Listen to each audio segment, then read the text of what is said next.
अस्सलाम वालेकुम नाज़रीन, welcome to my channel Fazan health tips. दोस्तों, मैं आप तमाम लोगों को अपने चैनल फज़ान हेल्थ टिप्स पर खुश आमदीद कहता हूँ। तो नाज़रीन, आज की वीडियो में बात करते हैं मैदे की गर्मी, तेज़ाबियत और सीने की जलन पर। तो सब तो पहले ये समझना ज़रूरी है कि मैदे में गर्मी क्यों होती है। तो इसकी दो वजह होती हैं। ज़्यादा गर्म चीज़ों को इस्तेमाल करने से वो मैदे में जाकर बैठ जाती हैं। अगर गर्म अशिया की बात करते हैं तो हमारी ग़िज़ाएँ भी इस तरह की जिनकी तासीर गर्म होती है। तो मैं आपको एंड पर एक नुस्खा बताऊंगा। इस तो पहले चलते हैं वीडियो की जानिब।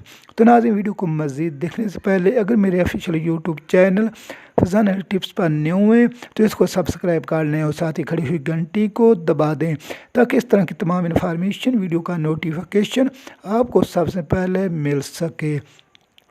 तो नाज़रीन, बात करते हैं बड़े गोश्त की। अगर आप बड़ा गोश्त खाते हैं ज़्यादा तो ये बहुत ज़्यादा गर्म होता है। तो इसके बाद छोटा गोश्त होता है और इसके बाद मछली और इसके बाद मुर्गी का नंबर आता है। अगर आपके मैदे में गर्मी बैठ गई है तो आपने गोश्त का इस्तेमाल नहीं करना।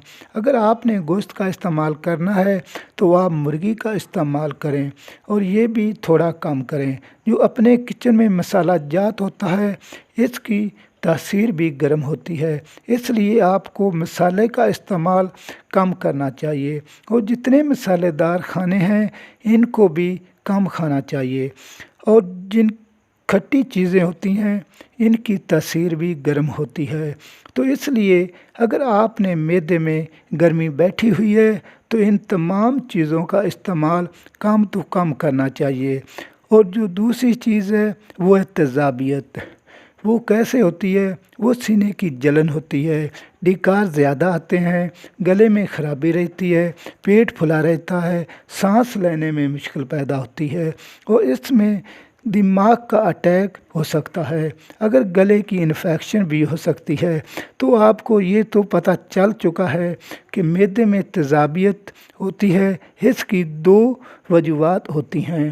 पहले नंबर पर मैदे में गर्मी का होना और दूसरे नंबर पर तेज़ाबियत का होना।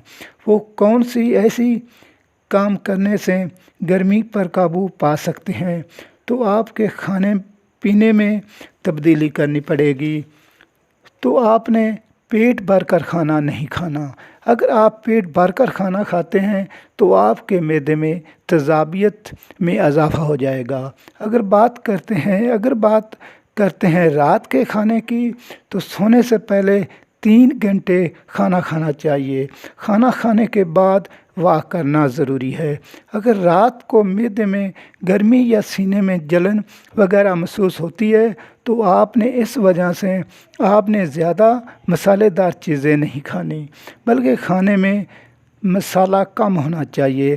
ऐसी चीज़ों से परहेज़ करना चाहिए, बल्कि खाने में मसाला कम होना चाहिए और ऐसी चीज़ों से परहेज़ करना चाहिए जो तली हुई होती हैं। और आपने तुरश चीज़ों का इस्तेमाल नहीं करना।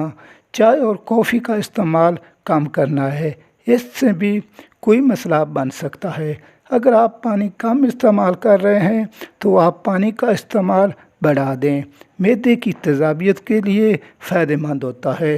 बल्कि आप रोज़ाना दूध, लस्सी, दही का इस्तेमाल शुरू कर दें।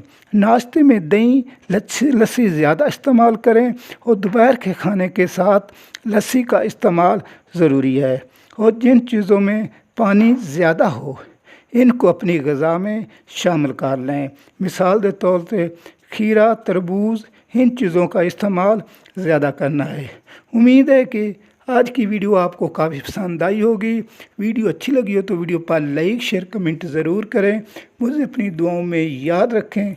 नाज़रीन, इस वीडियो को देखने के लिए शुक्रिया। अल्लाह।